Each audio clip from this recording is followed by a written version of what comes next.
जोड़ लो। अगर आपका ध्यान है माया जोड़ने का, जोड़ लो, जितनी मर्जी जोड़ लो। अगर फिर बीमारियों में लग जाएगी तो क्या कर लो जी? प्रेम से कहना, धन्यंकार जी, ध्यान निरंकार जी। सासंगत सारी सृष्टि को बनाने वाला, सारी सृष्टि की सृजना करने वाला, संभालने वाला, ये निराकार प्रभु सबसे श्रेष्ठ है। इसकी श्रेष्ठता जिसकी जिंदगी में आ जाती है, जो ये बात मान लेता है कि इससे बड़ा कोई नहीं है, इससे श्रेष्ठ कोई नहीं है, निराकार उसको भी सारी दुनिया के सामने श्रेष्ठ करके पेश कर देता है। उसकी जिंदगी भी सुखद हो जाती है, उसकी जिंदगी के अंदर सुकून आ जाता है, उसकी जिंदगी के अंदर आनंद आ जाता है।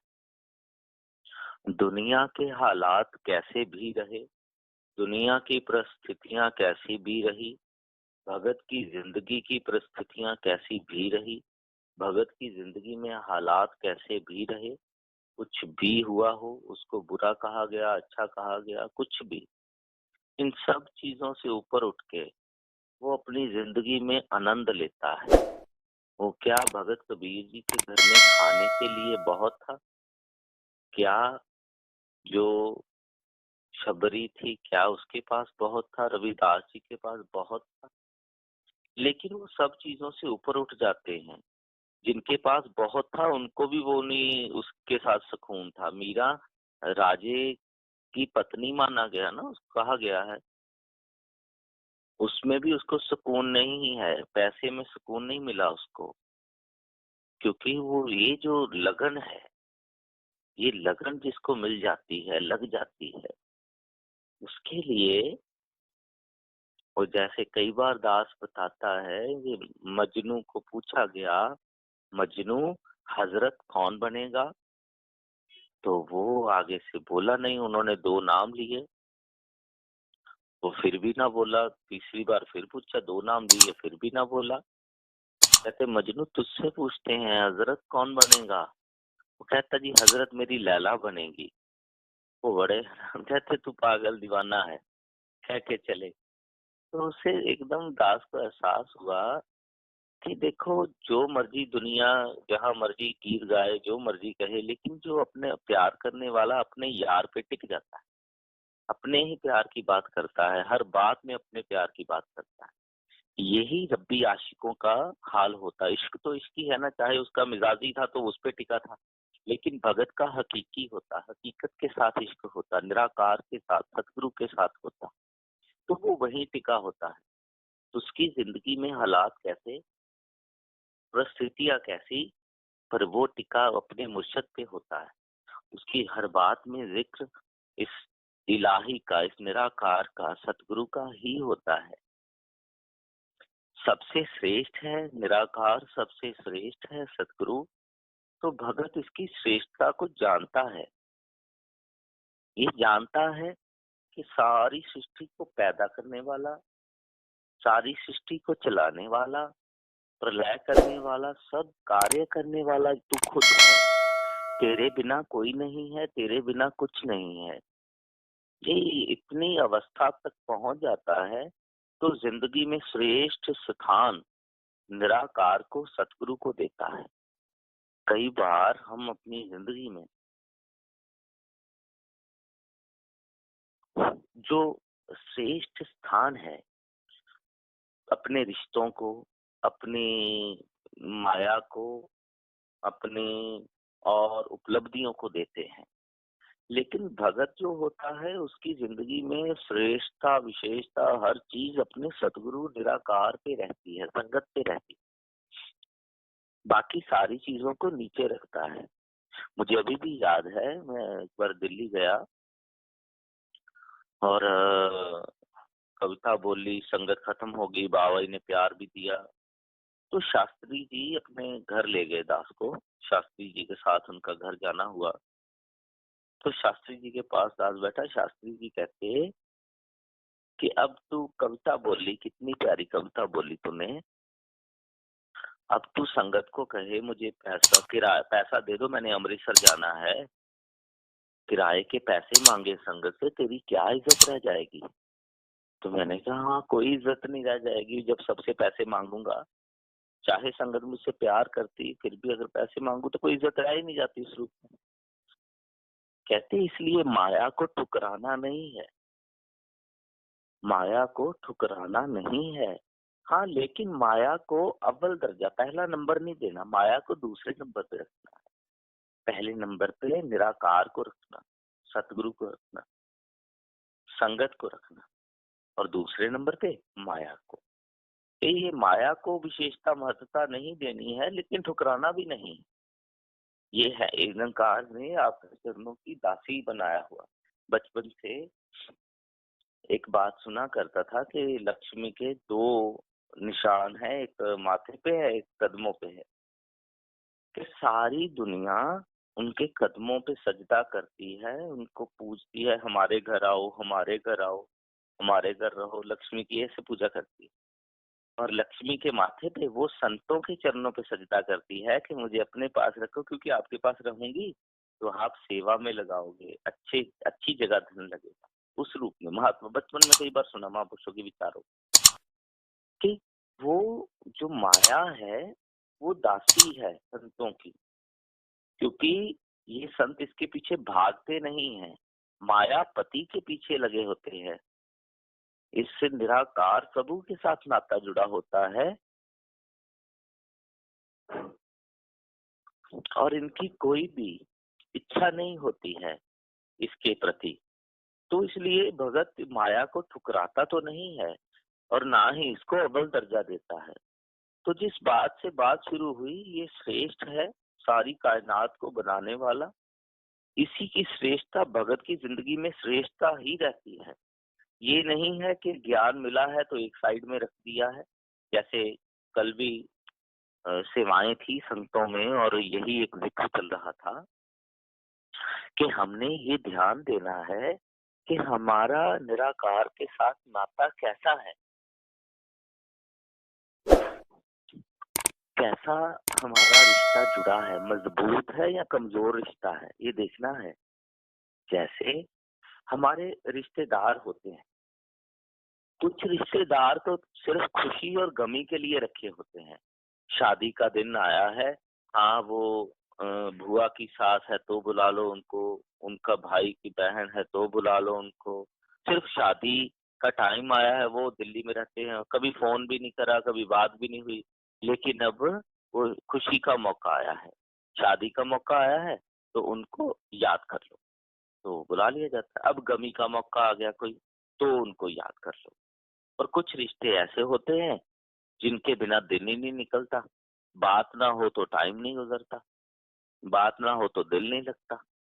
तो हमने देखना है कि ये इसका रिश्ता कैसा है हमारे साथ।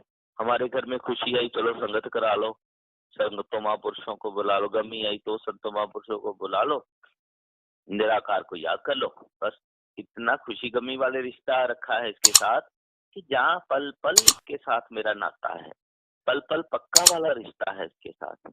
उठते बैठते खाते पीते आते जाते, ना इसके बिना मेरे से रहा जाता है। जब आपका इसके बिना टाइम नहीं निकलेगा, आप इसके बिना नहीं रह पाओगे, फिर एक टाइम ऐसा आएगा ये आपके बिना नहीं रह पाएगा। पाछे लागा हार फिरे, कहत कबीर कबीर। पहले नाता जोड़ना होगा, रिश्ता मजबूत करना होगा, ये यारी डालनी होगी, फिर ये भी आपके बिना नहीं रहेगा, ना आपको कहीं जाने देगा, बाह पकड़ रखेगा आपकी, संभाल के रखेगा। हर एक कार्य की जिम्मेवारी पहले भी इसने उठाई हुई है, फिर तो प्रकट होके बताएगा, देख तेरे काम कैसे कर रहा हूँ। एक बार क्या हुआ, कई महापुरुषों के कॉल आते हैं कि हम मेहनत भी करते हैं, पैसा भी इतना नहीं आता, जो आता है उसमें बरकत भी नहीं है। तो दास के ध्यान में भी ऐसे आया, तो अपने और बारे में भी देखा, अपनी जिंदगी के बारे में भी देखा। तो मैं ना निरंकार से बात करने लगा, बाइक पे था, बाइक पे चलते चलते मैंने निरंकार से बात करी कि आप दे दो ना बरकत, क्या जाता है बरकत देने में ऐसे। तो निरंकार से आवाज आई, मैं तुम्हें अस्पतालों में तो नहीं ना रोलता, तुम्हें क्या पता मैं आपको कहाँ कहाँ से रखता हूँ। जोड़ लो, अगर आपका ध्यान है माया जोड़ने का, जोड़ लो, जितनी मर्जी जोड़ लो। अगर फिर बीमारियों में लग जाएगी तो क्या कर लो। मुझे पता है मैंने आपकी जिंदगी को कैसे बचाना है, संभालना है, मैं कर रहा हूँ। सिर्फ मेरा शुक्राना करा करो। एकदम चुप हो गया। वाकई हमें क्या पता आप हमें कहाँ कहाँ से बचा रहे हो। और बरकत डाल के हम उसको जोड़ के जोड़ी जाए, पैसा जोड़ी जाए, फिर बीमारियों में लग जाए तो क्या कर लेंगे। तो इसलिए निरंकार का शुक्राना नहीं भूलता। जो हो रहा, निरंकार अपने भगत के साथ बुरा नहीं करता है। ना इसने कभी बुरा करा है, ना ये कभी बुरा करेगा। ये हमेशा अपने भगत के साथ अच्छा ही करता है। हमेशा हमेशा युगों युगों से अपने भक्तों के साथ अच्छा ही करता रहा है, और ये अच्छा ही करता रहेगा। हमेशा इसने अच्छा करा है। तो इसलिए माया को विशेषता, माया को श्रेष्ठता भगत नहीं देता है। इसके साथ ऐसा रिश्ता मजबूत कायम कर देता है, इसके साथ ऐसा नाता जोड़ लेता है कि शुरू में ये निरंकार के बिना नहीं रहता, और आगे जाके अवस्था इस चरम सीमा पर पहुंच जाती है, निरंकार इसके बिना नहीं रहता। निरंकार इसका साथी बन जाता है, पक्का साथी। फिर वो उठते बैठते हंसते खाते पीते गाते हर चीज में निरंकार शामिल होता है। पक्का, पक्की जोड़ी बन जाती है, पक्की। निरंकार साथ साथ साथ हर पल। और एक दिन ऐसा भी आता है कि निरंकार में ही जीते जी लीन हो जाता है। लीन हो जाता है, फिर खुद निराकार हो जाता है। ऐसे गुरसिखों के लिए कहा गया, जेड़े कट विच सतगुरु बैजे उसकी संगत कर दे पार। कि जिसके अंदर गुरु गुरु बैठ गया, गुरु की शिक्षा पूर्ण रूप में समा गई, निराकार पूर्ण रूप में समा गया, उसके अंदर सतगुरु निराकार के गुण आ जाते हैं। उसके चेहरे से झलकता है, उसके कर्म से झलकता है, सतगुरु निराकार झलकता है। वो खुद रूप हो जाता है निराकार का, सतगुरु का रूप बन जाता है वो। तो ऐसे चरम सीमा भक्ति की, ऐसी श्रेष्ठ भक्ति जो है, वो गुरु की कृपा, सतगुरु की कृपा से प्राप्त होती है। और ऐसी भक्ति करने वाला महान और श्रेष्ठ होता है। सतगुरु की तरह उसकी पूजा होती है, सतगुरु की तरह वो ब्रह्मांड में पूजा जाता है। भक्ति करे पाताल में, प्रगट करे आकाश। पाताल में बैठकर भक्ति करता है और आकाश में प्रकट कर दिया जाता है। तो आओ, दुनिया में दुख गम परेशानियां कम नहीं है। तुलसी इस संसार में दुख सभी को होए, ज्ञानी काटे ज्ञान से अज्ञानी काटे रोए। ये दुख बहुत है, सबके पास है दुख। कोई भी ऐसा नहीं जिसके पास दुख नहीं। लेकिन ज्ञानी काटे ज्ञान से अज्ञानी काटे रोए। जो ज्ञानी है वो इस निराकार का सहारा लेता हुआ, मुर्शिद का सहारा लेता हुआ, सत्संग का सहारा लेता हुआ, सतगुरु का निराकार का सहारा लेता हुआ, हर चीज को बड़ी आसानी से हर चीज से निकल जाता है। लेकिन जो मनमुख है, अज्ञानी है, जिसके पास सतगुरु नहीं, सतगुरु का ज्ञान नहीं, सतगुरु की शिक्षा नहीं, वो रो रो के, कुर्ला के, परेशान होके हर समय को गुजारता है। इसलिए जिंदगी में बहुत समय आते हैं, लेकिन भगत की जिंदगी में जो विशेषता रहती है, श्रेष्ठता रहती है, हमेशा अपने सतगुरु की रहती है, संगत की रहती है, निराकार की रहती है। तो वो जुड़ा रहता है, तो आनंद लेता रहता है। तो दास का तो यही ध्यान है कि निराकार प्रभु कृपा करे, सतगुरु कृपा करे कि इसकी श्रेष्ठता, इसकी महानता हमारे जीवन में आ जाए। हमें ये इस बात पे यकीन कर लें कि इस निराकार प्रभु से ना कोई श्रेष्ठ था, ना कोई श्रेष्ठ है, ना कोई श्रेष्ठ रहेगा। यही सबसे श्रेष्ठ है। और या दूसरा कोई श्रेष्ठ है वो जिस दे कट विच सतगुरु बैठे, जिसके अंदर वो सतगुरु खुद विराजमान हो गए, निराकार खुद विराजमान हो गया, या वो है, वो श्रेष्ठ है गुरसिख, जो एक रूप हो चुका है, निराकार रूप हो चुका, सतगुरु स्वरूप बन चुका है, भक्ति की उस श्रेष्ठता पर पहुंच चुका है कि जिसमें तो ही मोही, मोही तो ही अंतर कैसा, कि कोई अंतर नहीं रहा उसमें। या फिर वो श्रेष्ठ है। उन्हीं के लिए लिखा कि जब कौन रह जाएगा धरती पे, एक खुदा एक खुदाए बंदा। खुदा रहेगा और खुदा का बंदा रहेगा। खुदा का बंदा जो खुदा के साथ एकमिक हो चुका है, खुदा उसके अंदर बैठ चुका है। खुदा खुदाए बंदा। तो इसलिए इस निराकार प्रभु का सहारा भगत की जिंदगी होता है। भगत अपने जिंदगी के दिनचर्या में या हर चीज में, महात्मा बता रहे थे ना कि कैसे सुबह जब सुबह भी अपने गुरु को कैसे साथ रखना, कार्य करते हुए भी कैसे साथ रखना, कि ये दिन का सबक है, पूरा दिन याद रहेगा। तो ये निराकार की कृपा है कि इस रूप में संतों के ये वचन सुनने को मिल रहे हैं।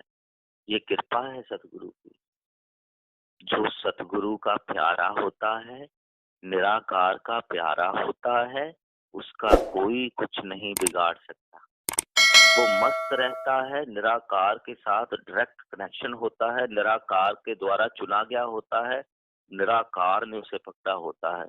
अगर कोई उसे तंग करता है तो हरनाकश रूप धारण करके ऐसे हंकारियों का विनाश भी कर देता है।